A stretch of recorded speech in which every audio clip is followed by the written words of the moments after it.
The Mind Flayer. It built this monster in Hawkins. To stop Elle, to kill her, and pave a way into our world. And it almost did. That was just one tiny piece of it. How big is this thing? It's big. 30 feet at least. Yeah, it sort of destroyed your cabin. Sorry. Okay, so just to be clear, this big fleshy spider thing that hurt Elle, it's some kind of gigantic weapon? Yes. But instead of like screws and metal, the Mind Flayer made its weapon with melted people. Yes, exactly. Yeah, okay, I'm just making sure. Are we sure this thing is still out there, still alive? I'll beat the shit out of it, but yeah, it's still alive. But if we close the gate again Cut the brain off from the body. and kill it, theoretically.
Welcome back, everybody, to Stranger Danger, where today, finally, we talk about Stranger Things 3, Chapter 8, The Battle of Starcourt. But before we do that, I want to take a few moments to give some shout-outs to people. Some fair, great, wonderful listeners out there that I have heard from on Facebook, on Instagram, on text message, and I've seen in Apple Podcast reviews. So, and in no particular order, and if I missed you, then I apologize, but I went digging through everything and I made a list. And I want to give a shout out to Stephanie Quick, who messaged me on Facebook. Thank you so much for listening. A shout out to David C., who apparently I've known since I was 3 years old. A shout out to Alex on Instagram. Thank you for listening. A shout out to Smila Wergeni. I apologize if I screwed up that pronunciation, but thank you so much for the email that you sent. A shout out to Abigail Webster for a great email and a review on Apple Podcast. Shout out to Zoldman, and from someone else who says, I want to be anonymous, please. Well, you're still anonymous, but thank you for the Apple Podcast reviews. And of course, the last one to Cubone and Net Traina Lannister fan on Apple Podcast. Thank you, everybody. Wait, one more. A shout out to Jess up in Biddeford, Maine. It says here your boyfriend is a Tampa Bay Buccaneers fan. That's sad. And lastly, it looks like Stranger Danger on Spotify is the number 32 television and movie podcast in the country of Mexico. So I should have really looked up the right way to say this, but muchos gracias, Mexico. Thank you guys so much for listening and supporting the show. So why don't we get started right away talking about the Battle of Starcourt right after we hear from today's sponsor. Our episode opens right back up with the adults. We got Murray, we got Hopper, we got Joyce, who we last saw racing away from the fair after Alexi's murder. They're trying to get the kids back on the radio, but they're not having any luck. Still nothing? Nothing. Food court? You sure they said food court? I'm sorry, have my translation skills been letting you down? We don't know it's your kids. Yes, we do. Joyce knows. She just knows it's their kids. And she does not slow down that car at all as she heads off to the mall. Speaking of the mall, we cut over to the Starcourt Mall, and we're with 11, and she is in some serious distress. I believe it was the last episode. It ended with her screaming in pain. And right now she is screaming, she is sobbing. The bite on her leg is pulsating, and everyone there, all the other kids, are just looking on helplessly.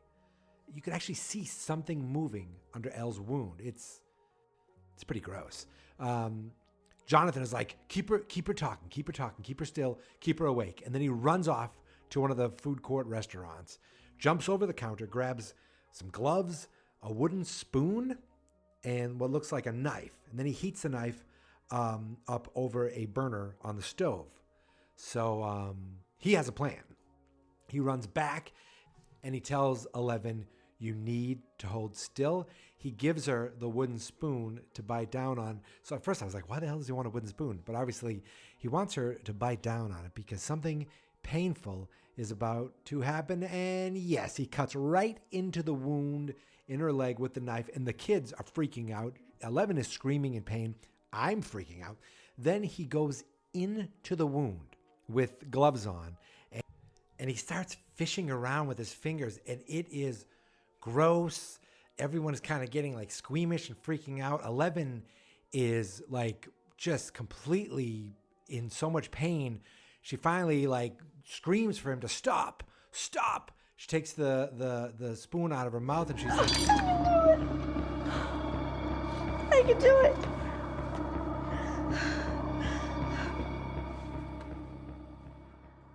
So now everyone just kind of stands back, and she starts like using her powers, and you can see she's in pain. She's pulling this thing and it's moving, it's wiggling, and she is like putting everything she can into this. And she exerts so much power, so much force that the window behind her just shatters. And she does not stop. Everyone freaks. She does not stop. She gets this thing out of the air, out of her leg, flings it in the air, and flings it across the floor, where it walks a little, and then the foot of Hopper crushes it. And the kids and the grown-ups are finally united. I love a good reunion. So the opening credits come at that moment, and then we come right back to the mall, and they're all standing around. Hopper is comforting 11, and Mike is basically catching everybody up, catching all the adults up, catching up the mall rats, kind of letting them know what they've been up to this season, right? All that gross Mind Flayer stuff, all that monster people goo stuff. That was the clip that I played to open up the episode. So Murray comes over with some rough, like, blueprint schematic sketches of the underground base that Alexei wrote out for him. He's going through these things, but that's when Erica butts in. It's actually a pretty funny moment, saying that if you listen to Mr. Bum Man, you're all going to die. And Dustin is like, she's right. You're all going to die, but you don't have to. Now, Murray is beside himself, annoyed as Dustin takes over. And what I like is that Murray is basically annoyed by the kids throughout the season. He's annoyed by Dustin most of all, I think, because Dustin just emits confidence in everything he does. And for some reason, that really strikes Murray just in an annoying way. So Dustin takes the notes. He basically takes over. He takes the sketch, and he shows them how to get to the weapon much quicker using the ventilation system. And he's like, it's a bit of a maze, but between me and Erica, we'll show you the way. Hopper's like, you'll show us the way? And Dustin's like, look, don't worry, okay? You can do all the fighting, all the scary stuff, and we'll just be your navigators. And Hopper just looks at him in a very matter-of-fact way and says, No. Nope. look, These kids have been through a lot. Dustin has more experience down there than any of the adults. But come on, there is no way Hopper is going to let those kids go down there. So we cut immediately to, it's like the same scene, just like 5 seconds later. Hopper's going through some of the dead Ruskies' stuff to get guns. And Erica is like, we're all going to die. And Dustin's like, yeah, we are. And Lucas trying to be positive. He's like, hey, you guys survived. And there was a great moment actually where Dustin said, barely, he goes, we really could have used you guys down there. I missed you. And we missed you too. And it was nice just to kind of see all 4 main boys together, showing a little emotion, showing a little vulnerability, and just kind of, how much they really all depend on each other. And of course, Erica is right there to put an end to all the mushiness with the great line, please don't cry, nerds. Hopper then breaks things up and comes over, and it turns out he doesn't totally dismiss Dustin's idea of getting help navigating the underground base. Hey, heads up.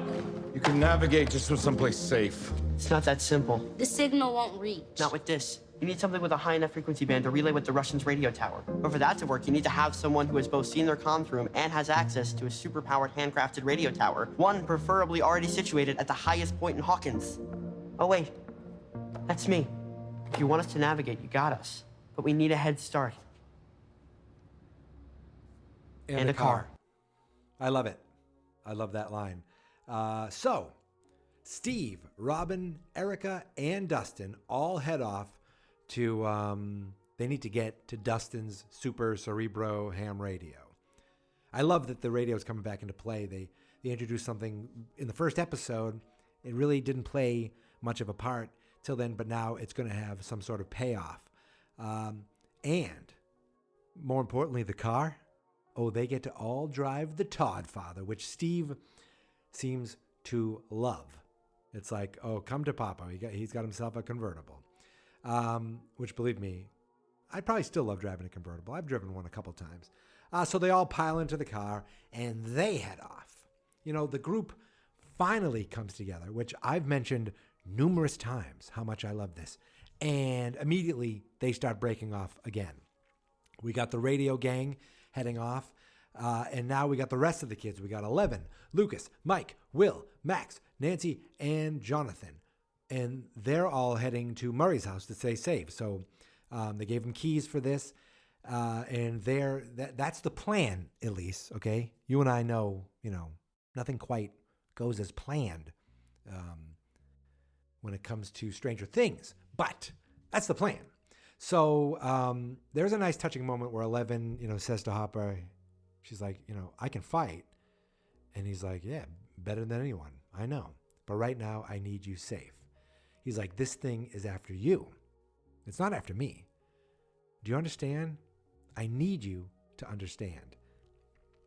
It is every moment with Hopper and Eleven in this episode is sad to me because it just feels tragic. Now, you and I know it doesn't have to end tragic, and it probably won't end tragic, but they don't know this, okay? So just seeing them, how much they've bonded, how close they've come together, I love it, and it just makes me sad that there's going to be at least a while before we ever see something like that again. So, and I wrote this down. They hug, and when you realize it, or at least at the time, this hug, I believe, is the last moment they're together, right? I just watched this. You think I'd know. But, man, heartbreaking. He tells Mike, he grabs Mike one more time, he just tells him to be careful. And then the kids are all off. And then Joyce walks right up next to Hopper. And Hopper's like, two-man operation. Two! Yeah, well, change of plans. Change of plans? Yeah, will you explain it to me? We have two options here, Jim. We can turn the machine off or we can explode it. Oh, yes, says who? Says the man who built it! Yeah, and we want to explode Or it. else our heroic efforts will be for naught. This is a three-man operation, Jim, not two. Yeah, 3. So, as much as Hopper does not like the idea, Joyce is staying with him and Murray as they make their way deeper into the hidden Russian base below the shopping mall. I love saying that. The hidden Russian base below the shopping mall. Just think about that. How excellent that is.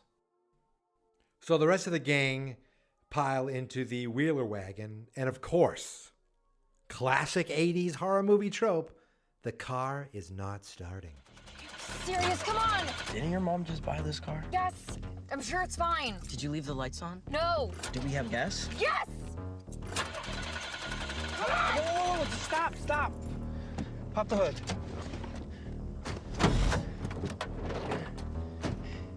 What the hell? What? The ignition cable's gone. Oh shit, that's Billy's car. Okay, so the ignition cable's gone, so obviously there's been some sort of dastardly deed done to this car, and we see Billy, or at least possessed Billy, revving his engine, basically pronouncing his intentions to take them all out. Nancy, being really the badass she is, just quickly, without even thinking about it, just boom, get everybody out of the car, everybody back into the mall. So we go back to Murray, Hopper, and Joyce, and they're making their way down the same elevator that the Mallrats did a couple episodes back. Murray is talking about yanking on these cables to set off an alarm. According to Alexei, may his soul rest in peace, that should give Hopper and Joyce enough time to retrieve the keys to get to the vault, and then they could go and turn the machine off, and the machine will go kablooey. The rift is closed, and then they sneak back out through the vents, home free, easy peasy, right? God, just because it wasn't your plan doesn't mean it was a bad plan. I didn't say it was a bad plan. You made noise. I did not make a noise. You I know didn't make what? a I really noise. think that it's What is up disrespectful with for you to you continue and Children! Children. It is a good plan. A solid B, which is laudable given the situation and time constraints. Dare I say, if it all goes right, they'll never even know we were here. Of course, the next second after Murray says that, the elevator door opens up, and there are Russian soldiers with guns standing right there. They start to kind of raise alarm, but Murray's like, no. He starts speaking in Russian, trying to calm them down, saying he has documents for their lieutenant.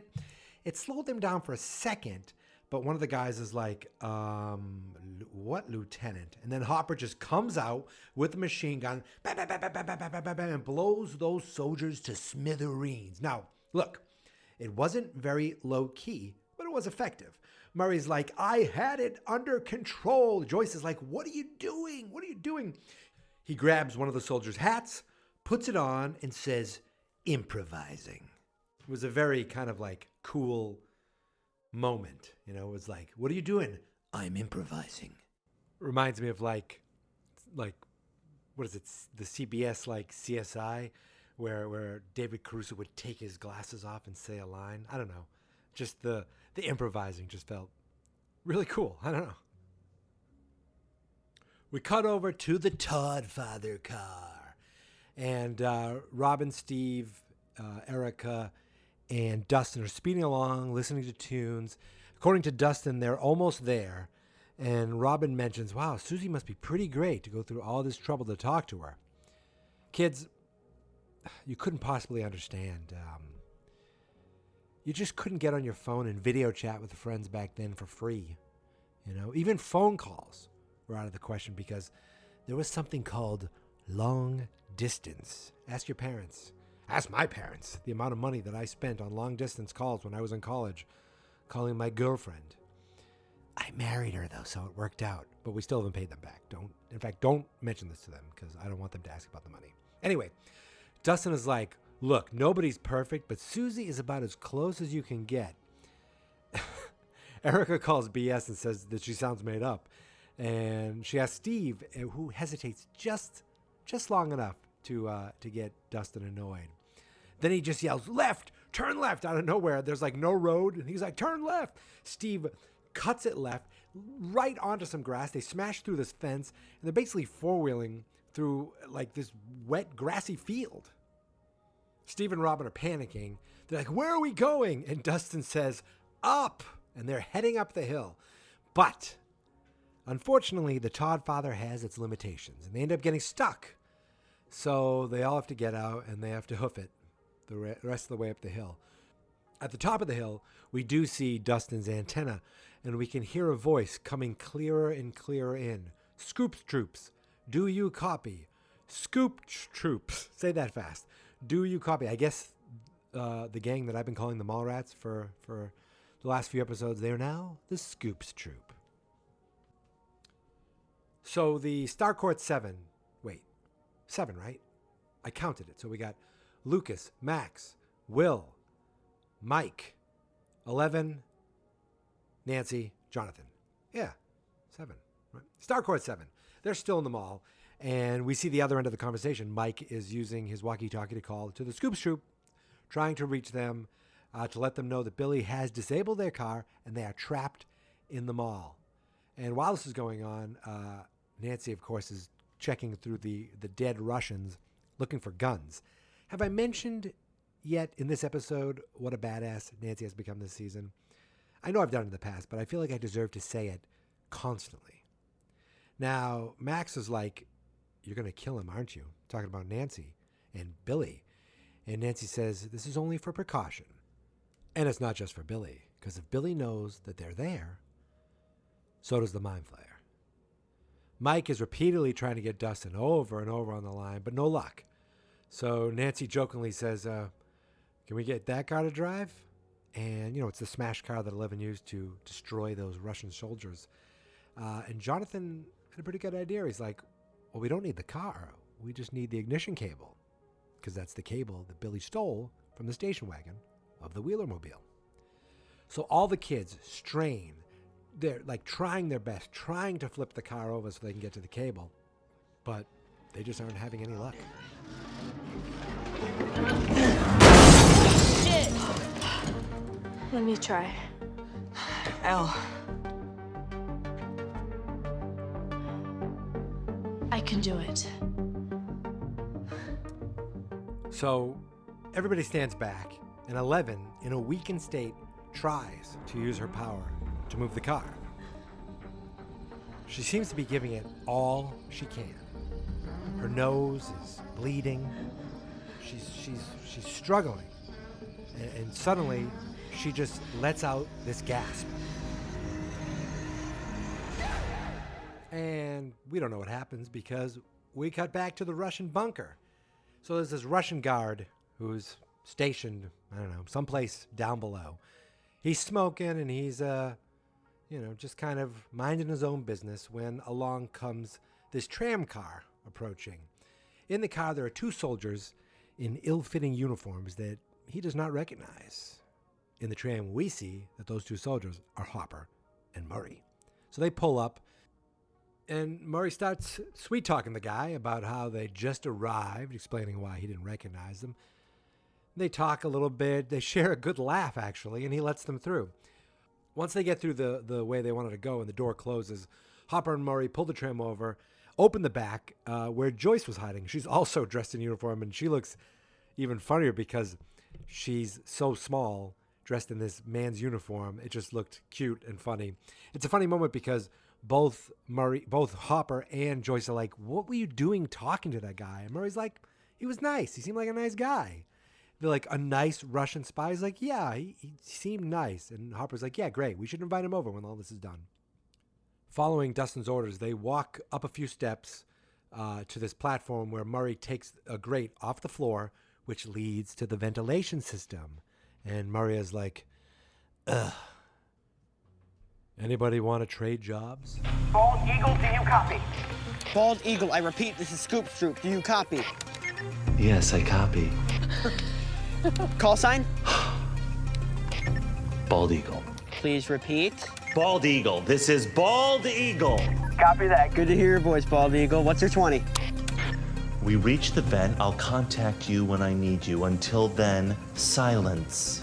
Roger that, Bald Eagle. This is Scoop Stroop going radio silent. 10-10 over. I hate children. I love the look on Dustin's face at this moment. Like, you could see he's so kind of like proud and almost like showing off how good he is at knowing the jargon of talking on the radio. And Steve gives him a nice pat on the back, like he's proud of him too. I thought that was pretty funny. So Murray goes down into the vent and says to Hopper and Joyce, remember, if anybody says anything to you, and they've heard this before because they both repeat back to him, yes, just smile and nod. And they wish him good luck, and he starts crawling as Hopper puts the cover back over the grate. And yeah, I'm pretty sure that's the last time Murray and Hopper see each other. Back in the mall, doesn't look like 11 did much. Maybe she helped, I don't know, but it looks like they did it using physics. Mike was pretty proud of that. They used a bunch of poles to kind of use as levers to give them leverage, and they flipped the car over. And Jonathan and Nancy open the hood, try to kind of find where that cable is, as Max notices 11 going through some garbage. 11 finds a can of Coke, new Coke, and then she takes it, puts it up, and she tries to crush it, as she did back when she was a much younger kid. Doesn't seem to be working as Mike and Max approach. So Nancy and Jonathan get the hood open, and they're looking around for the cable, and, oh God, Will feels the hair on the back of his neck stand up. Oh, I don't like this. Suddenly, there's this loud banging. Max looks up and notices the ceiling glass shaking, and then cracking, and oh no, the monster here.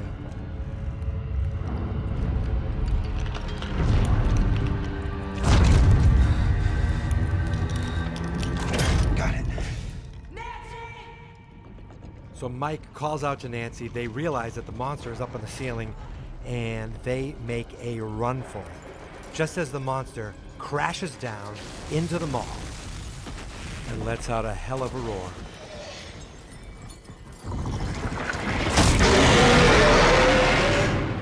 Yeah, okay, that was a little scary. I would run too.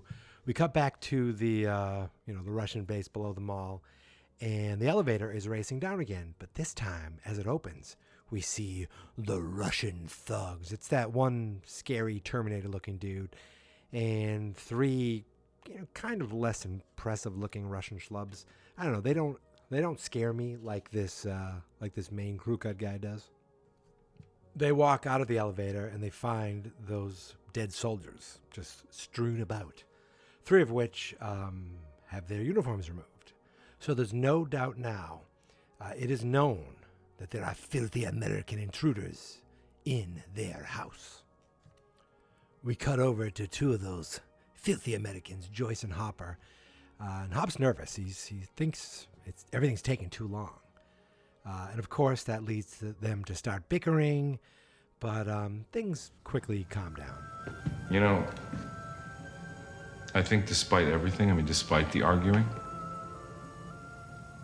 I think we make a pretty good team. Well, we made it this far, didn't we? Yeah.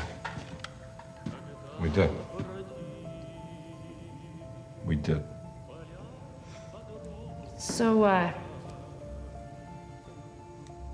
did I get the job or what?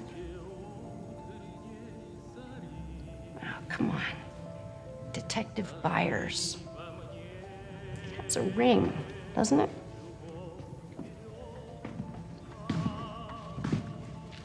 It's kind of hard to serve in a town where you don't live, Detective. You're still moving out of here. That is the plan, right? Yeah, we'll see how it goes. How it goes? How what goes? If we actually do make it out of here, we deserve to celebrate, right? Yeah. Yes. Absolutely.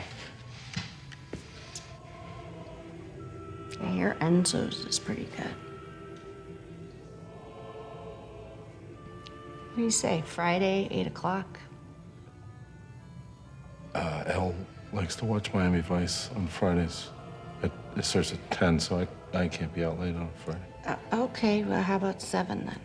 7, Enzo's Friday. I meet you there. No, you pick me up. Picking you up 7 p.m. Friday. Yeah, it's a date.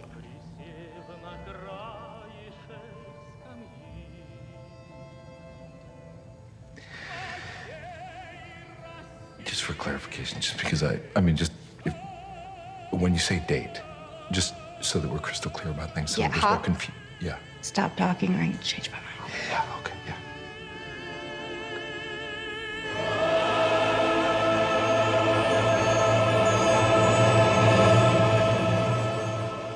Long clip, but look, this is the finale.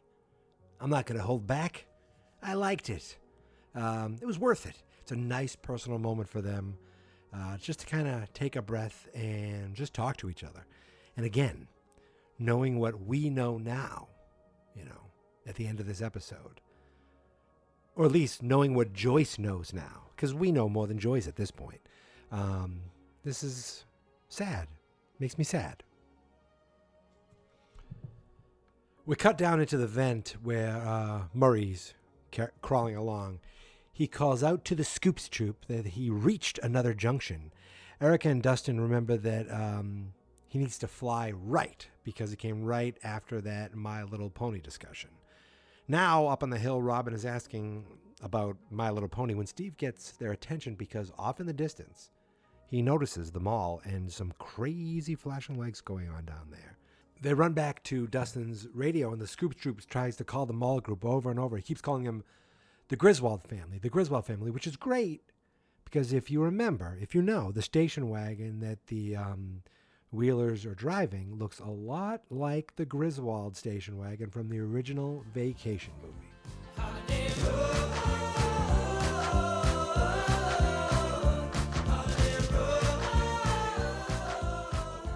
Back at the mall, it looks like nobody's actually manning the walkie-talkie, and Dustin's calls are falling on deaf ears. Oh, wait, no, not on deaf ears, because the friggin' monster picks up the walkie-talkie. Picks it up, and it seems like he almost, realizes what it is. Like, he can hear the voices, he can kind of, stare, I'm calling it it, and it just throws it, smashing it. And I'm wondering if maybe because it's made up of, liquid people, maybe it has some sort of awareness. I don't know, or it just reacted to the sound, and it was so sensitive to the sound that it saw this thing and it wasn't 11, which is what it wants, so it smashed it. The radio smashed, but it's still somewhat working. It falls by the smashed car, and on the other side of the car we see Lucas, Nancy, Jonathan, and Will hiding, scared. I mean, they all look scared, but Will looks downright frightened out of his mind. And really, why shouldn't he be? He's been dealing with this monster and the Upside Down and the Demogorgon and all this garbage for so long. He's been dealing with the most. The monster makes his way through the mall area, and we actually see that Mike, Max, and 11 are hiding in another spot. Now, Dustin is trying his best to reach them, but it's just not working. So Steve and Robin are like, we got to go. They take off. Steve runs and says, we need to get them the hell out of there. And Dustin throws Robin a radio so they can keep in touch, and then calls out to the bald eagle to ask what his 20 is. And Murray is like, I told you, radio silence. He's like, yeah, but we have a bit of a problem. And of course, Hopper's on the same channel, so he's like, what kind of problem? And, we don't get to hear what Dustin says to Hopper, but you can imagine they don't really know what it is. They just know there's something going on at the mall. Now, meanwhile, the adults are thinking, what? Everyone left. They're all at Murray's. And I'm not even sure if the Scoops troop knows that the Griswold family is still stuck in the mall. I know Mike was calling out to him, but did I miss it? Did Dustin connect? It's a long episode, but it's a great one. Anyway, back at the mall, the monster is lurking. Turns this way, turns that way, and when it turns away, Mike, Max, and 11 make a run for it through the gap. 11 know there's an exit in the back of the gap. So they make a run for it. I don't know if I've ever shopped at a Gap before. Anyway, so much is happening at once. We're back with Murray, and the bald eagle has landed. He takes out Alexi's sketches, and he finds what he needs. He tells Hopper and Joyce to get ready as it's almost their turn. Back in the Gap, the tentacle arm of the monster is searching, lurking for Max, Mike, and 11, but he can't quite find them as they keep hiding. As this is going on, Murray just starts yanking at wires. The Russians down by the machine are freaking out because they're like, what the hell's going on? The machine starts sparking, and it looks like it's starting to slow up a little. And a guy runs in with a hazmat suit, and he sounds the alarm. When Hopper and Joyce hear this alarm go off, they know it's now their turn. Then Hopper runs, uses the key card, and they rush out of that room. Back upstairs in the mall, while the kids in the Gap are kind of being pinned, Lucas readies a slingshot. Nancy's like, what are you doing? And Lucas is just like, don't worry.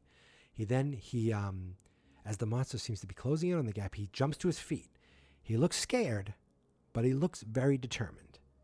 And he pulls back that slingshot.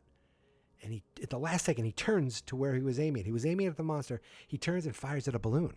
The balloon pops, and that distracts the monster enough.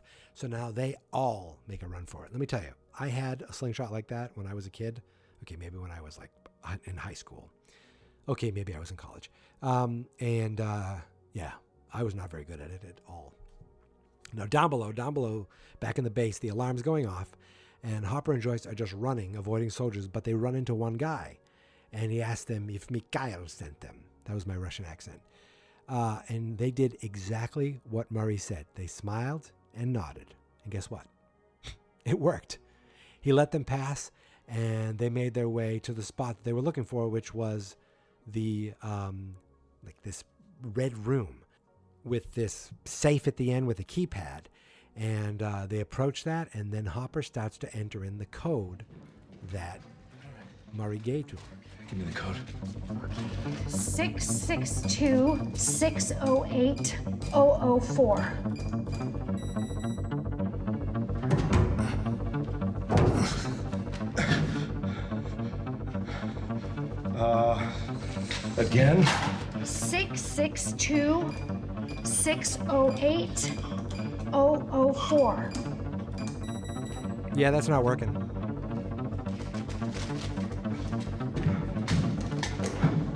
Murray, the goddamn code is wrong. What? Are you sure? Yeah, I'm sure. Well, I suppose it could be wrong. How could it be wrong? The code is a number, a famous number. Planck's constant. I thought I knew it. Planck's constant. You know it? Not by heart. You? I'm not a nerd. He told me it was Planck's constant, which I know. Why would I need to give me a number I already know? What are you doing? So just to paint the picture of what you just heard, Murray put in the code and it's not working. And not Murray. Hopper put in the code that Murray gave him. It's not working. And he's freaking out. And Murray's like, well, I thought I knew it. Alexi said it's Planck's constant, which is a specific number. And so Murray wrote down what he thought was Planck's constant. And guess what? It's not working. But Dustin was like, he's a nerdy kid. He's a smart kid. He's a genius. And he hears Planck's constant, and he's like, something triggers in his head. He has an idea, and he starts, spinning the frequency, changing the frequency, basically getting off the frequency that they're all on for whatever this idea is. And Eric is like, what are you doing? Outside the mall, Lucas, Will, Nancy, and Jonathan run out to the car, and Jonathan tries to fix it with the part they took from the car inside the mall. So they're trying to get the car started. They're trying, Jonathan's trying. Lucas and Will are like freaking out. And all of a sudden you hear the car revving again. You know that Billy's out there. And Nancy stands there like a badass. And Billy takes off straight at her. Does she run? No. She starts shooting and firing directly at Billy's car. And then out of nowhere, the Todd father saves them. Steve and Robin drive their car directly into Billy's car, which now is caught on fire, and they crash and kind of swerved out of the way. You okay? Ask me tomorrow. Now the two of them are seeing this giant monster for the first time, standing on top of the mall. Then out of nowhere, Nancy and Jonathan's car with Will and Lucas pull up, and they climb in the back and get the hell out of there. But not before the monster starts chasing them. Drive fast. Faster. It's at this point of the show where things seem to just pause for a quiet moment. A peaceful moment with a star-filled sky that pans down to a house with a big antenna on it in Salt Lake City, Utah. Excuse me, Salt Lake City, Utah? Utah is over 1,500 miles from Indiana. What the hell are we doing here? Susie, do you copy? Susie, do you copy? Susie, do you copy? This is Susie. I copy. Wait. It's Susie? She's real? Of course she's real. Why would Dustin lie to us? So it's a nice little reunion between Susie Poo and Dusty Buns. I did like Erica's reaction to hearing her say Dusty Bun. But when she yells at Dustin to get that goddamn number, Susie's like, who is that? And Dustin, oh, well, he lies. Right after I said, why would he lie? He says, oh, there must be some interference. Let's switch to another frequency. But actually, that was a slick way to get her to switch over to the same frequency as everybody else.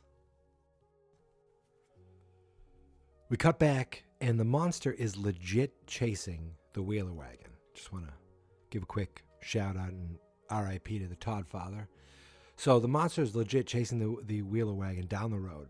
In the car, Steve and Robin overhear Dustin and Susie's conversation, and both of them look at each other like, oh my God, Susie. Like, they didn't believe him either. Nobody did. So Dustin goes ahead and asks Susie if she knows Planck's constant.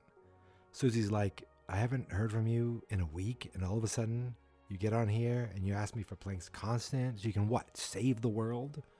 He promises that he'll make it up to her. And she's like, well, you could make it up to me now. Not right now. Yes, now, Dusty Bun. Susie Poo, this is urgent. Yes, you're saving the world. I heard you the first time, but Ged is also saving Earthsea, and he's about to confront the shadows, so this is Susie signing off. Wait. Okay. Shit.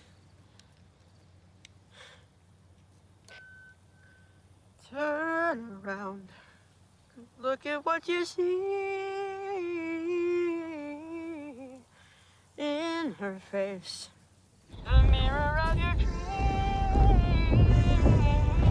Make believe I'm everywhere. Give it In the light. written on the pages is the answer to a never-ending story.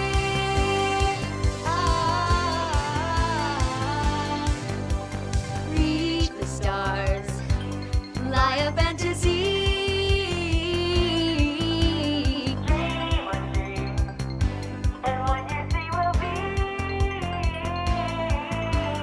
But I can't let secrets live. I'm bold behind the clouds, And there upon a rainbow is the answer to a never-ending story.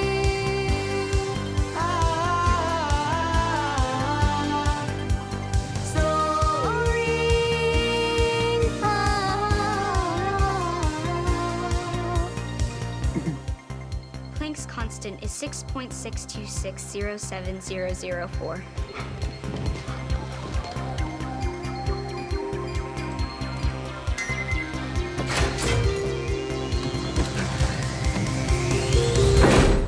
You didn't think I wasn't going to play that entire song, did you?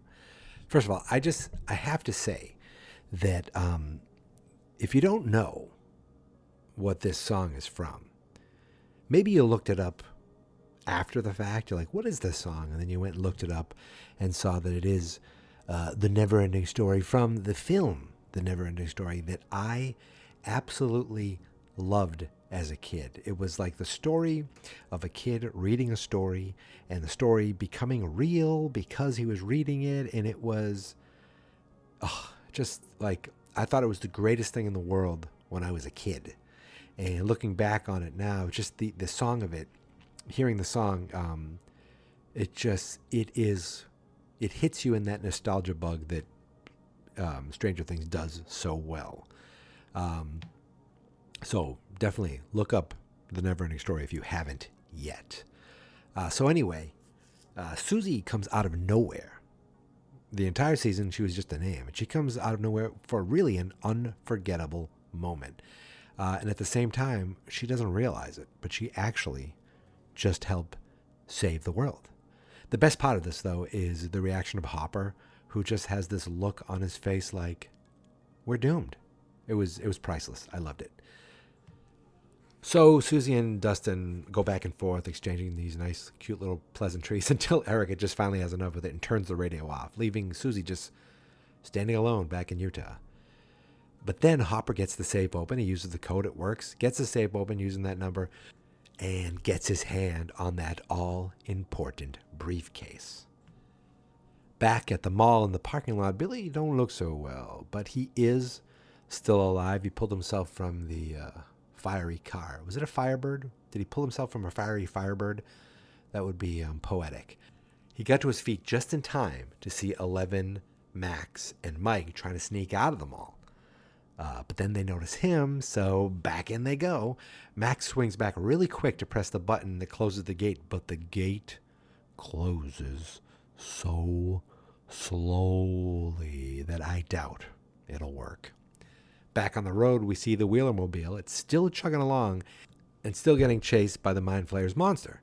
And then it just turns around, just heads back. Lucas thinks, oh, maybe we wore it out, but Jonathan doesn't buy it. So he turns the car around, spins it around, and heads right back to the mall.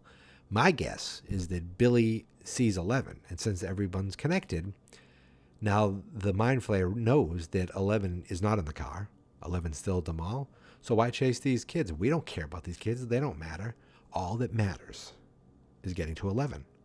And that's where the monster heads back to. So Billy easily opened up that gate that Max closed. Inside the mall, Max, Mike, and 11 are trying. They're trying to run, but they can't go very fast. Underground, the Ruskies are going crazy. They're panicking. Murray is pulling all these levers. And then inside the control room where the weapon is, Hopper and Joyce show up.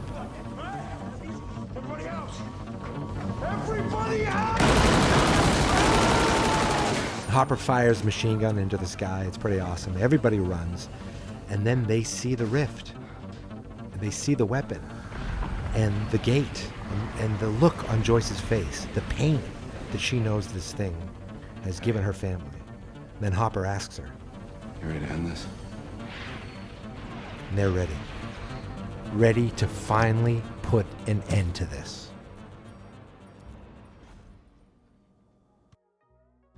Back upstairs in the main part of the mall, Mike, Max, and 11 are trying to get on an elevator to escape, but uh-oh, here comes Billy.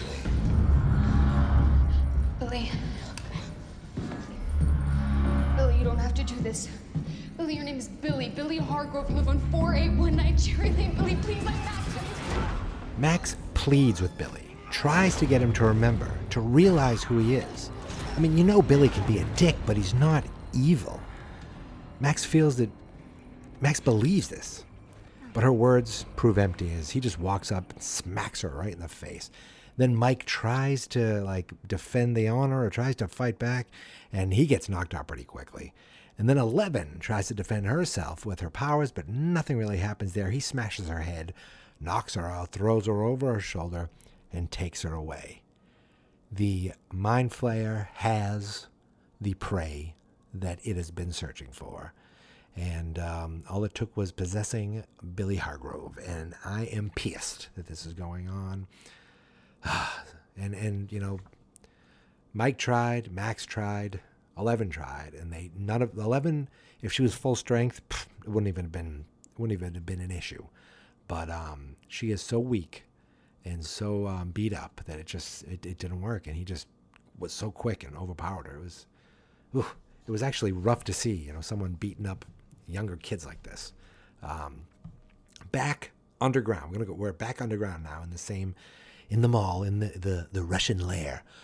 Hopper checks in on Murray, and Murray says he's all set, but he does have some company down there that he'd love them to obliterate. So Hopper's like, will do, hang tight. I'm 3. I'm 3. 1, 2. Ah, Jesus. Before they can get to 3, the effing scary Russian guy shows up. You know, I forgot all about him. He knocks down Hopper, figuring he must have knocked him out. And then Joyce they scrap with Joyce. He ends up roughing her up, pushing her, knocking her out. But, much like The Undertaker, Hopper rises. And then the fight begins. Back upstairs in the main kind of lobby area of the mall, Billy is carrying Elle out over his shoulder. And, oh, man, not to take me out of the story, but I saw an Orange Julius in the background, and I really could have gone for one at that moment. I could go for one right now, actually. And then he lays her down. He lays her down, like, almost gently, like he's presenting an offering. It's rather creepy. Don't be afraid. It'll be over soon. Just try and stay very still. So 11 is starting to come to. Her eyesight's a little blurry, but she notices the monster of the flayed people goo is there. She looks panicked. Billy stands up before it like he's honoring this thing. And then its mouth opens wide, and one of those tentacle arms comes out, ready to strike at 11. And then... Flee this, you ugly piece of shit! The Wheeler-Mobile gang is back with Lucas's fireworks. I love that the fireworks came back into play. So they are throwing all kinds of fireworks at this thing, and maybe it's hurting it, but it's definitely distracting it and getting its attention. First of all, I mean, when I was a kid, we had firecrackers, we had whistlers, we had, what were they called? Morning Glories and bottle rockets and Roman candles. But these fireworks these kids had, it looked like they were dealing with dynamite. Actually, didn't Lucas say, like, you put a bunch of these together, it's like having a stick of dynamite or a quarter stick of dynamite? He obviously knows his explosions. For whatever reason, these things seem to be thoroughly effective. Back downstairs, Hopper and the Russian, their fighting continues. They head out of the control room, and they're now in the main, weapon room, the room with the gate in it, with the weapon going. And they're just standing there, mano-a-mano, right next to the weapon, kicking the crap out of each other. While this is going on, the kids are still peppering the monster with firework after firework after firework, and it definitely seems to be working. Billy looks like he's in pain. 11 tries to get away, but Billy grabs her before she can, drags her back to where the monster is, sits on top of her, and smashes her head into the floor. And it was like, just gruesome, violent. I don't like it. We keep going back and forth, upstairs, downstairs, upstairs, downstairs. The fight is continuing downstairs as Joyce seems to be coming back into consciousness. And she sees the two guys kicking the shit out of each other right out there by the weapon. The Russian fella gets the upper hand, and all of a sudden Hopper's head is dangerously close to the spinning weapon. The Russian's just standing right on his neck. In the main mall, they're almost out of fireworks. Okay, they call to Dustin. They're like, we gotta get this quick. And Dustin calls to Joyce and Hopper, hurry, close it now. Now, Dustin has no idea what's going on underneath. He just knows they need to close this as quickly as possible because the monster is getting the upper hand. And the whole theory is you close the gate and the monster will die. Joyce sees the fight going on, and while she's alone, she comes up with a plan of her own. She ties her belt around one of the keys and then reaches so close to the other key because it's 2-key operation. You know, remember the 2-man plan that became a 3-man operation?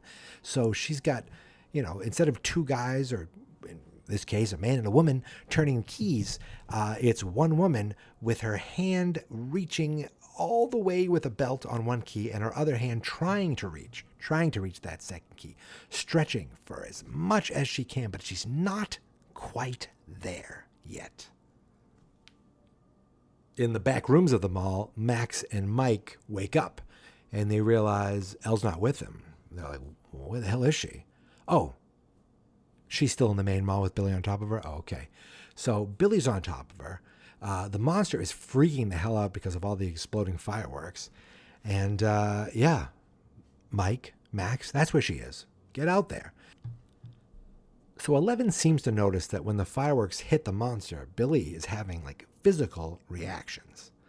So she looks deep into his eyes. And I'm not sure if there was this connection or if it's because she had those shared flashbacks in their previous connections, in the void. I'm not sure what it is, but she tries to get through to him using these flashbacks. She talks about, 7-foot wave.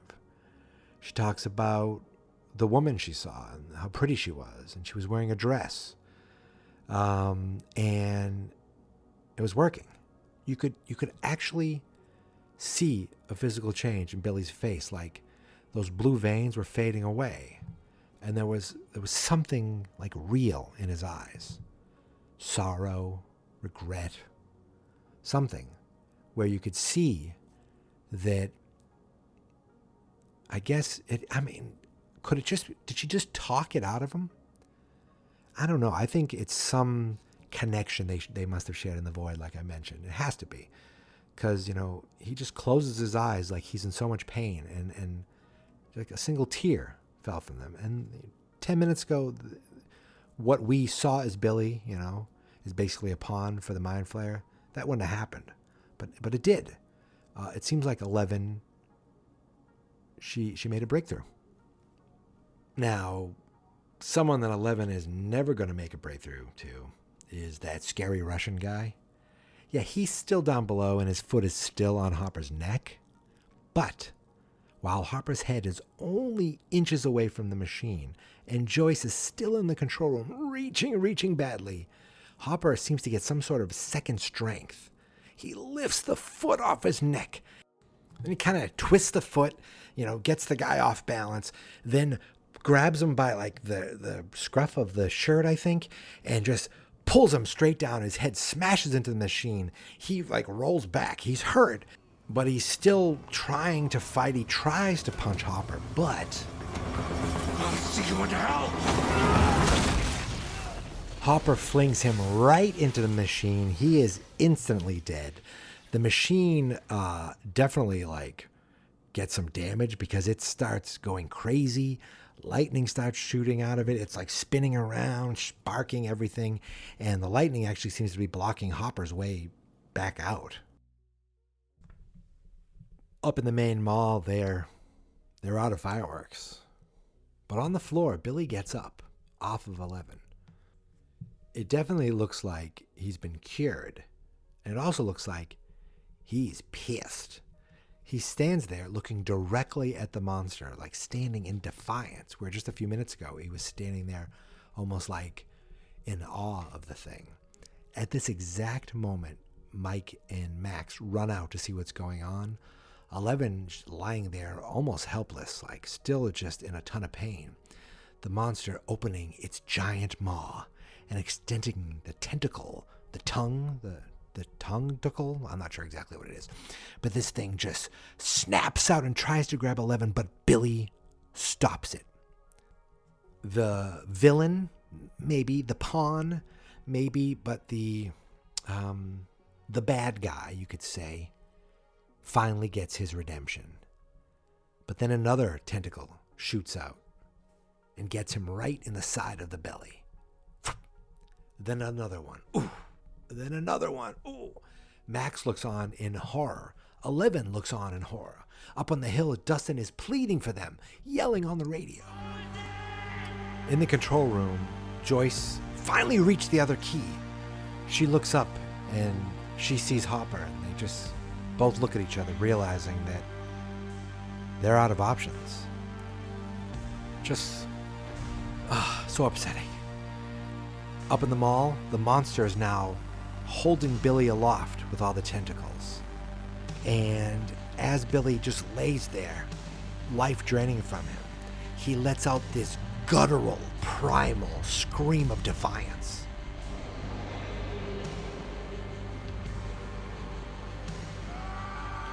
As one final tentacle just shoots right into his chest. As Max screams his name, he falls over. Down below, Hopper just looks at Joyce and nods, realizing there's only one choice. There's only one thing Joyce can do. And with that, Joyce Byers turns both keys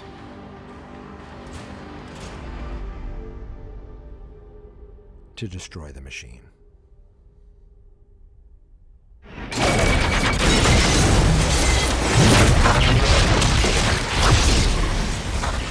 The machine goes cuckoo bananas and explodes.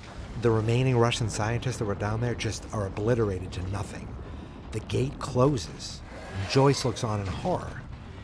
Upstairs, the monster starts suddenly convulsing and freaking out and flashing this way and that, and then it falls over and is dead. Mike runs over to check on Elle. They embrace as Max walks up from behind over to Billy, who is still alive, but barely. Billy, get up, please. Billy, look up, please, please. I'm sorry.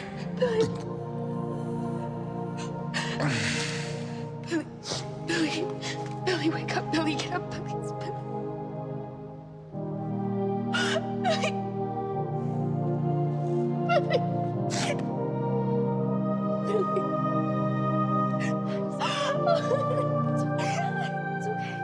It's okay. He's gone. Billy. But he died a hero. He died knowing that what he did was wrong, saying sorry. Just not only was he saying sorry to Max, I think, for what happened, but almost for like how he's been. Almost like he's confessing it to his sister, like, I'm sorry. It should have been different. I don't know, maybe I'm reading too much into this, but no matter how much they disliked each other or didn't get along, and even though they were stepbrother and stepsister, they were still family. And, you know, Max was overcome with grief. It was sad. She's like, you'd think most of the time she could care less about Billy, but when the reality sets in, she just breaks down crying. And 11 comforts her. I wrote down right here, Billy was a prick, but he died a hero. And he died saving 11. All right. He didn't put 11 in that. He was possessed. But the real Billy, the Billy that came out, he died. He died saving 11. Downstairs, Joyce goes out to the main room, out to see what's left of the machine. There's no trace of Hopper at all. And she just breaks down into tears as Murray actually runs into the room, gets to her, and he's like, Where's Jim? Where is Jim? I don't think, did he ever call him Hopper? I feel like he always called him Jim. I don't know why. Distinction. Something like when I watched Jaws and Hooper never called Brody. He never called him Brody. He never called him Chief. He always called him Martin. I don't know. Just making a connection. There's something about the respect of using someone's first name, or the way you see them, you know, or just maybe the way you are as a person. Murray never called him Hopper. And everyone called him Hopper. Joyce called him Hopper. But he always called him Jim. Anyway, I'm besides the point. He's asking where Jim is, and she just shakes her head. And it's like they don't even have time to like cry or anything. The Russians are still down there. They're not all gone. So they, as they make their way into the control room, into that main control room, Joyce and Murray just make a mad dash out of there, back out the way they came. Up on the hill where Dustin and Erica have been, with the radio tower, they hear something. And they look over their shoulders and they see this fleet of helicopters flying overhead, heading towards the Starcourt. In the mall parking lot, we see them land, and out comes a bunch of U.S. soldiers and Mr. Paul Reiser himself, Dr. Sam Owens, the one scientist that I feel like you can trust on Stranger Things. So they start making their way into the mall. In the base, U.S. soldiers start rushing in left and right as well. Murray and Joyce just come out of the vent when the American soldiers come in, and they're like, don't shoot. They raise their hands, don't shoot. We're Americans. We're Americans. U.S. soldiers are now all over the base, checking every nook, every corner. They make their way down to the weapon room, and that's where we see Dr. Owens. He sees the weapon. He sees the rift that it's closed. And he looks at this like, oh no, not again. Like he can't believe that this horror story still is going on. Back outside the mall, firefighters have shown up and they're rushing in, trying to put out the fires that are going on in the mall. And we look and we see soldiers walking this way and that way, and a bunch of soldiers are escorting Joyce and Murray out of the mall, and Joyce just has her head on a swivel. She's looking every direction. She's looking for the kids, looking for her kids. And her and Will have this great moment. They run up, they share a huge hug. I'm sure she probably asked about Jonathan, right? I'm sure she asked if he's okay. Will must have said something. They're both happy and they're both crying and they're just kind of drained with emotion. And Joyce looks up and she sees 11. And 11 sees her hugging Will, and she sees Joyce. She starts to look around and she realizes there's no Hopper. Where's Hopper? And it seems like it almost hits her that exact moment. And then it fades to black. And then the screen says, 3 months later.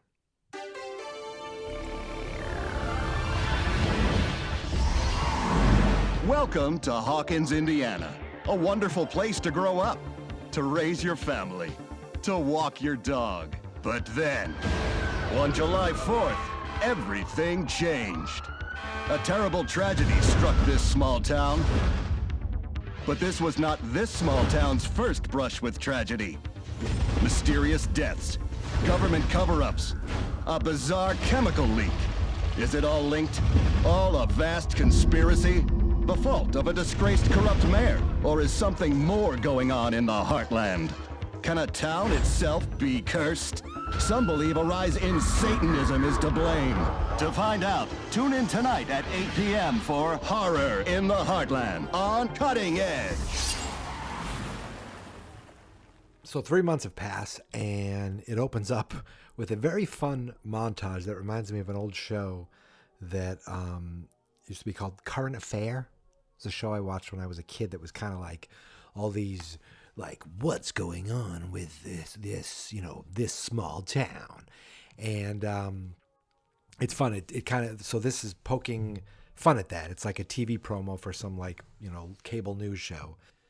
And it talks about the horror in the heartland. What's going on with mysterious disappearances or deaths? It showed Bob Newby. It showed Barb. It talked about a chemical spill, so I'm sure that was some cover-up story. It talked about corruption. It showed the mayor being taken away in handcuffs. But it also talked about Satanism. And when the Satanism, it zoomed in on Dungeons and Dragons stuff, which I thought was hilarious because there was actually a book and a movie. It's kind of based on something where, like, this guy killed himself, dealt with Dungeons and Dragons, and there was a crappy TV movie made. It was supposed to be like Wizards and Warlocks was the name of the movie. I don't know. Like, it was an early Tom Hanks movie that he was in a little, and they stuck him on the VHS cover. I don't know. But it had something to do with, like, the dangers of Dungeons and Dragons, I think. Or was it video games? I don't remember. But just made me think of that, and I thought that was a pretty fun moment. But as that montage ends, we see a car pull up into a video store. Robin and Steve head in, and they're both trying to get a job. And I'm pretty sure it's the same kid that we saw from the arcade, right? Wasn't he in season 2 of the arcade? And he quizzes them on their favorite movie. Or their favorite movies. And Robin gives, like, some pretty artsy movie answers, like The Apartment and this and that. And Steve is like, I don't know. Like, he says, oh, wait. Animal House. The one with Alex P. Keaton tries to bang his mom. Because remember, he just saw Back to the Future. It was actually kind of funny that he remembered it, even though he was so high that last time. He didn't give great answers. And the guy was like, said to Robin, you start Monday, you start never. And you could see Steve was like, ugh. But Robin's like, come on, let me talk to him. So she talks to the guy alone. He's like, look, he doesn't, maybe his movie tastes aren't the best, but he has other qualities. He's like, look, he was a jerk in high school. And, I hate Harrington. She's like, no, you don't understand. Okay. Maybe he was a prick in high school. Okay. He's changed. And here's the thing. The ladies still love him. They love coming to see him. In fact, there are so many ladies. There are too many ladies. Too many for him to handle. Okay? That means there'll be lots of women here. Women that will, if he can't handle them, that means they're like, the overflow would be for her too, and for him. And he's like, what are you guys dating? And then he knocks over a Fast Times at Ridgemont High cardboard thing, like a billboard, whatever they call that thing. Kids, video stores were a thing. I used to work at a video store. And yes, you had those cardboard things everywhere promoting the movies. And he's like, oh yeah, Fast Times. That's one of my favorite movies too. And Robin just gives the guy a look. He's like, nope, we're just friends. It was just a fun kind of little character moment to show what they're up to. They're not with everyone else, right? Moving out at the buyers. No, they're off doing their own thing. But it seems like they are now thick as thieves, the best of friends, and they're going to work together. And it was funny. Robin said to the guy, we weren't fired from the mall store. The mall, burnt down. Remember? Or something like that, exactly. But I'm just excited to see where they go the next season. Steve and Dustin's friendship has emerged over the last 3 seasons, and now we get to see Steve and Robin's friendship emerge, which will be cool. We cut over to the buyer's residence. Well, it's still the buyer's residence at this moment, but they're moving. I mean, honestly, can you blame them? Hawkins really hasn't been that good to them over the last couple of years. But I still don't want to see them go. I hate change. So we see Jonathan and Nancy packing stuff in the U-Haul.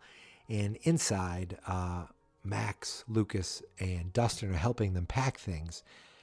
Really, Max and Lucas are just teasing the hell out of Dustin. The two of them are singing the Neverending Story song. Not quite as harmonious as Dustin was with Susie, but it's still, it served its purpose, teasing him. And Dustin just flipped him the bird. He was not amused. In the other room, we see Will come out with a bunch of books, a bunch of Dungeons and Dragons books, and he puts them inside a box. And Mike takes notice of this. Whoa, dude. That's the donation box. I know. I'll just use yours when I come back. I mean, if we still want to play. Yeah, but what if you want to join another party? Not possible. I love that moment because so much in the early part of the season, all Will wanted to do was play Dungeons and Dragons. And the other kids were focused on other things. They were focused on girls. And Will was like, come on, let's play. Come on, let's play. And it never came to it. And then as the buyers are moving away, Will goes and donates his Dungeons and Dragons books. And Mike's like, whoa, whoa, whoa. Aren't you still going to want to play? He's like, I'll just play when I come back. And, Mike's like, yeah, but what about if someone there, what if you want to join another campaign? And Will was like, no chance that would happen. I love that because Will didn't want to just play Dungeons and Dragons. He wanted to play Dungeons and Dragons with his best friends. Anything else would not qualify. Anything else nothing would match that. And you could see that Mike appreciated that. He had a nice smile on his face. Will had a nice smile on his face. It was almost like, look, things are changing, but it's okay because we're still friends and we'll still be in touch. And when we play Dungeons and Dragons, which I can almost say, when we play Dungeons and Dragons, we'll be playing it together because that's the only way we play. We cut over to another room and we see Jonathan just having a quiet moment in his empty bedroom. 17 years of his life, he said, packed up in one day. Nancy gives him a nice hug and just says, what if I just don't let you go? And you could just see she's really, really sad that he's leaving. And they share a hug.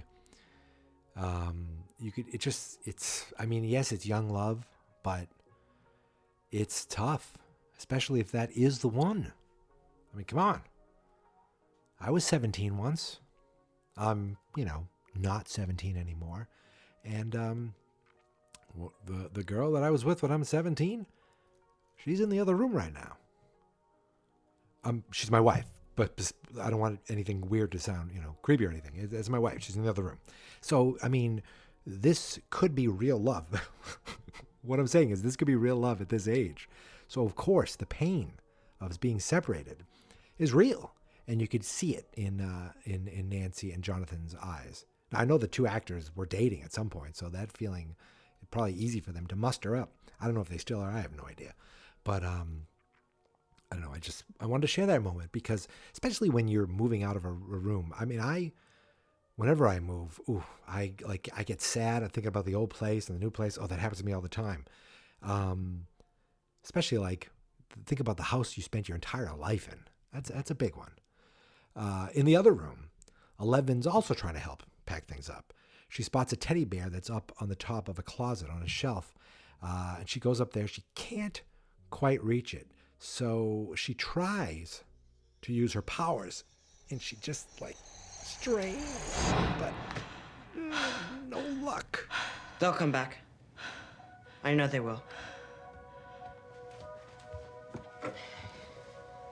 Thanks. You packed your walkie, right? Yes. Because you know that I'm gonna steal Cerebro from Dustin and call you so much you're gonna have to turn it off, right? Did you talk to your mom about Thanksgiving? Yeah. I got the okay. I'll be there. And then I was thinking maybe you could come up here for Christmas. And Will, too. You can come before or after Christmas or whatever Mrs. Byers wants, but I was thinking Christmas Day could be super fun because we'd all have cool new presents to play with, and, sorry, that made me sound like a 7-year-old. I like presents too. Yeah, cool, yeah. I like presents too. Cool.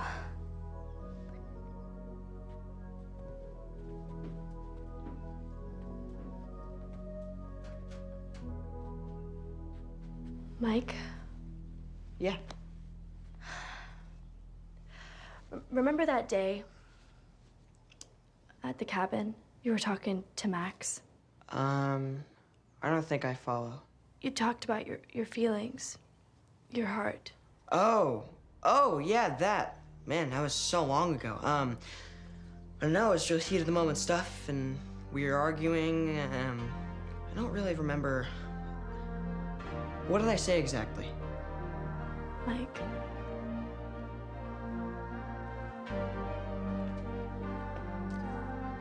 I love you too.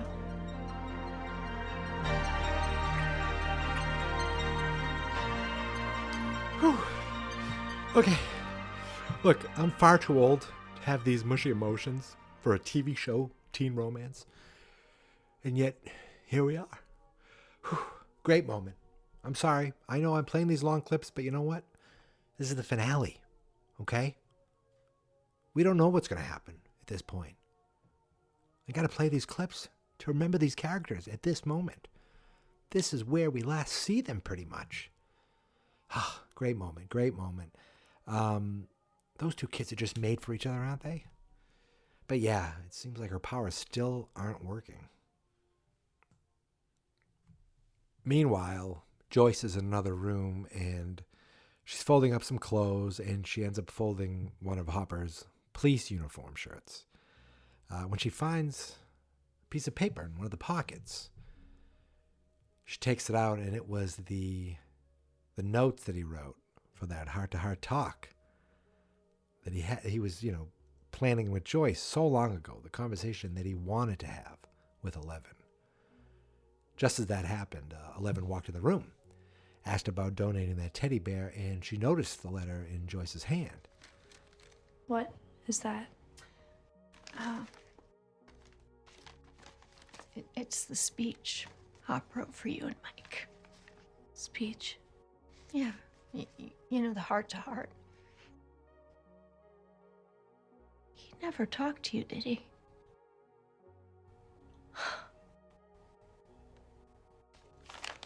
Can I read?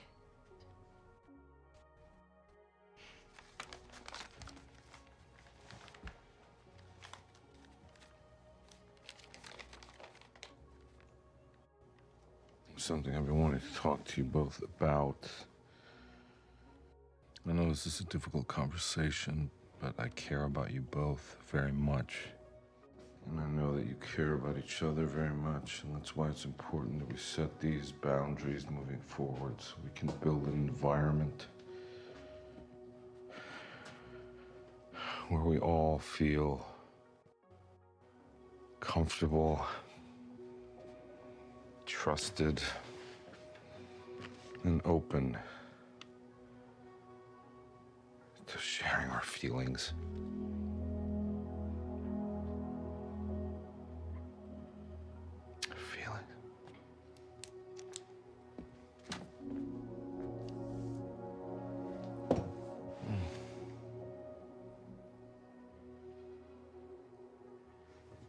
Feelings. Jesus. The truth is, for so long, I'd forgotten what those even were. I've been stuck in one place. In a cave, you might say. A deep, dark cave. And then I left some Eggos out in the woods, and you came into my life, and for the first time in a long time, I started to feel things again. I started to feel happy. But lately, I guess I've been feeling distant from you. Like you're pulling away from me or something. I miss playing board games every night. Making triple-decker Eggo extravaganzas at sunrise. watching westerns together before we doze off. But I know you're getting older, growing, changing. And I guess, if I'm being really honest, that's what scares me. I don't want things to change. So I think maybe that's why I came in here, to try to maybe stop that change. To turn back the clock, to make things go back to how they were.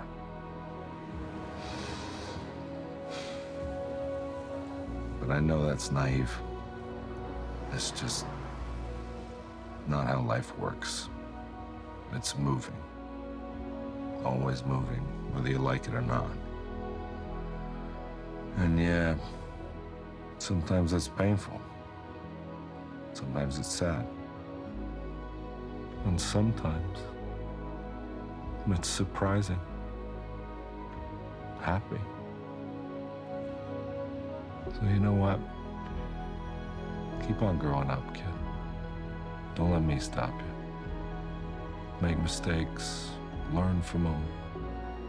And when life hurts you, because it will, remember the hurt.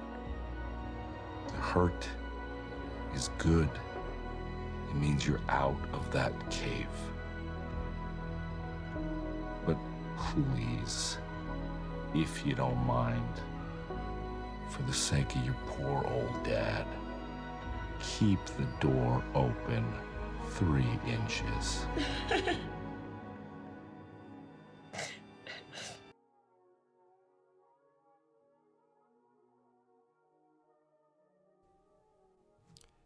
If you didn't think I was going to play that entire thing, you're out of your mind.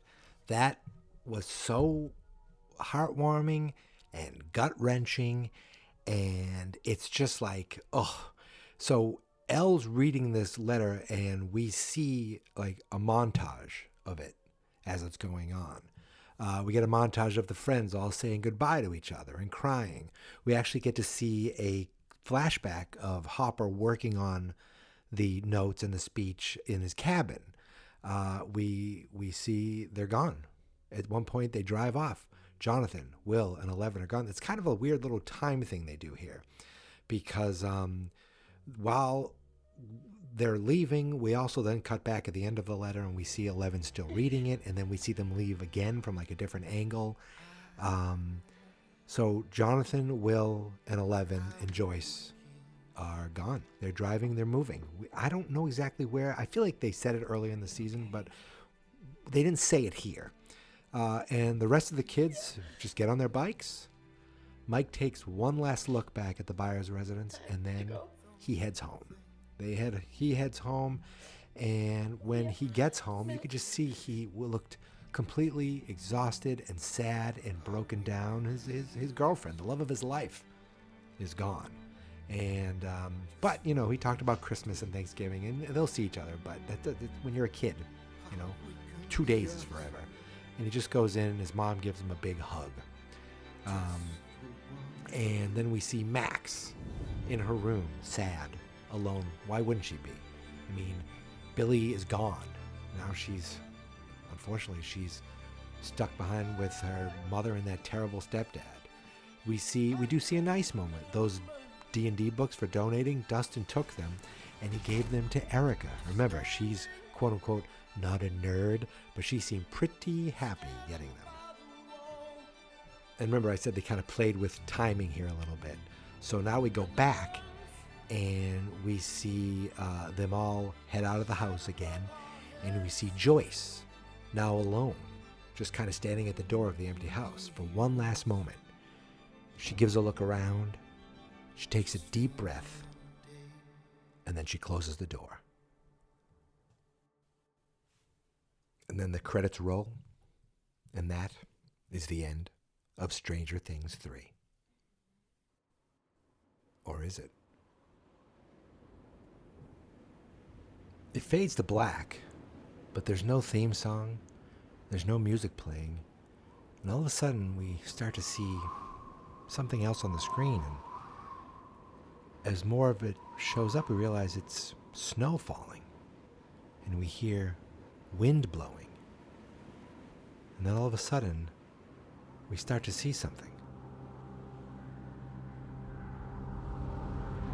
And then on the screen, it says, Kamchatka, Russia.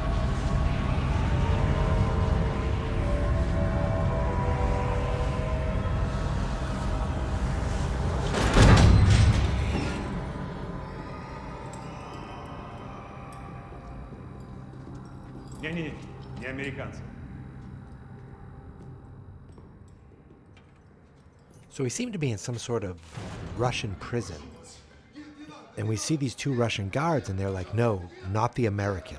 They go to one door, they say, not the American. And they go to another door, and they open this, cell, and this Russian dude is freaking out. He's like, no, not me, please, no.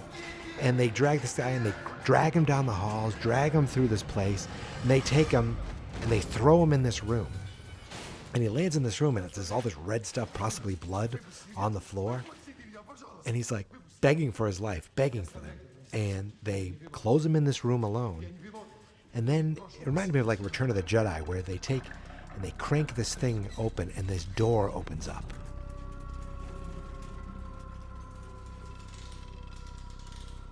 And the guy in the cell is just like beside himself in horror. And we look, and inside this door, something starts to come out. Oh my God. Oh my God, it's a Demogorgon. It's one of those Demogorgon dog things. And wait, is that standing up? Oh my goodness gracious.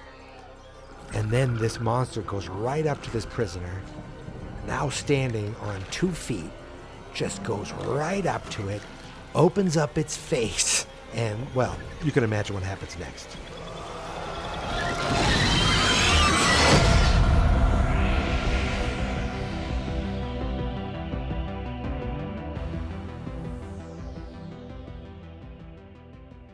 And now that is the real end of Stranger Things 3. That little button, that little extra little scene, just, my God, it provides so much, so many questions. First of all, did the Russians have other gates going? Did they already have a gate open? Did they open the gate before and get this monster out? Is this monster left over from another gate, from the original gate? Is this, where do they get this Demogorgon monster? And how, are they just feeding it to keep it tame? Like, how many prisoners have they used? All these questions. Who is the American? It's got to be Hopper, right? That's my first thought. I know we've seen previews of things since then, but right away you think, oh my God, Hopper's alive somehow. Like, did the weapon blow him back? Did the weapon... Ooh, what if it put him in the upside down? And they got him out. Remember, 3 months have passed, so they maybe were doing more experiments. So, I mean, I'm spitballing, just finishing the episode and not reading anything else. So maybe the laser shot him into the upside down, and he got out. But when he got out, one of these creatures came with it. So they put him in a prison, and they've been trying to figure this creature out ever since. Oh my God. There is just so much to think about, so much to unpack. I mean, the season's over, but we know it's coming back. We know there will be a Stranger Things 4. When is it going to happen? I'm not entirely sure. I'm starting to see some headlines. Obviously, it had to shut down production with everything going on in the world, but I hear shows are starting to come back. So hopefully we will have some news on that soon. But what do we know at this point? We know that they closed this gate, and the Mind Flayer once again was foiled. The monster was defeated, destroyed, I'm sure, burnt up, right? Didn't they burn it and destroy it? And the monster's gone. But the Upside Down still is there. The Mind Flayer still is there. And it still wants 11. Isn't that the ultimate goal? It just needs to find another way out. But 11, Will and Jonathan moved on. They're with Joyce to wherever they moved. Things are going to be different. I mean, gosh, every year these kids age so much. And from what I understand, season 4 isn't even going to be the last season, which is just spectacular. My hope is that I don't take another year to finish a whole season. That is the goal. That is the goal. But I feel really good right now. I have been, I was doing other podcast projects last month, and that's what delayed things. And then I started putting everything together, and it takes a little while to get all the notes and all the sound clips done for me. But once I hit record, that's when I'm like, I can relax and just kind of talk and try to make sense of some of my notes. And I just feel really good about finally getting this episode done, finally getting this season done, and really being up to date with everything Stranger Things. But that being said, this isn't the end of the podcast. Okay? There will be more. There will be things coming soon, very soon. And there's going to be an episode pretty quickly after this, kind of talking about what's next. And I hope you guys tune in. Hope you guys check it out. It's all Stranger Things related. But it is something we can do together to kind of bridge the gap as we wait now for however long we have to wait until we get Stranger Things 4. But until then, I want to thank each and every one of you for sticking with me through these long delays. And I appreciate it so much for you guys, with all the iTunes, Apple reviews. I really appreciate it. As I don't know if I mentioned this before when I was recording, because some of this I recorded yesterday, but we're available on Amazon Music now. I don't even know how that works, but if you have Amazon Music or Alexa, you can listen to us through there. And of course, Spotify, where I think most of you are from, Apple Podcast. We're available, obviously, everywhere podcasts are available. So I would gladly appreciate it if you stay subscribed, because there will be more coming. And in the meantime, you can find me every day on Twitter at Geek Mentality. That's my personal Twitter handle. But the show also has a Twitter account. It's at Stranger D Pod, because I couldn't think of, I couldn't make a more confusing Twitter account. So at Stranger D Pod is the podcast account. At Geek Mentality is my account. And the website is fansnotexperts.com. Everything I do for podcasting is there. Stranger Things and all the other stuff that you probably won't have any interest in. But if you do, you could check it out, and maybe there'll be something that you like. But this is the only podcast that I do like this. This is the only podcast where I prepare and I actually do some production. A lot of my other podcasts, I just hit record and talk, which is a lot easier, but it's not as gratifying when you finish putting everything together. And this was very gratifying. And yes, this was my longest episode yet, but still I thought it would be a little longer. It's not as long as I thought it would be. But, all good things must come to an end. So, yeah, this is it, my friends, for now. But believe me, you'll hear from me soon. But this is it, talking about episodes. There are no new episodes of Stranger Things to talk about. So we are done. Thank you so much. And until you hear from me again, beware the Russians.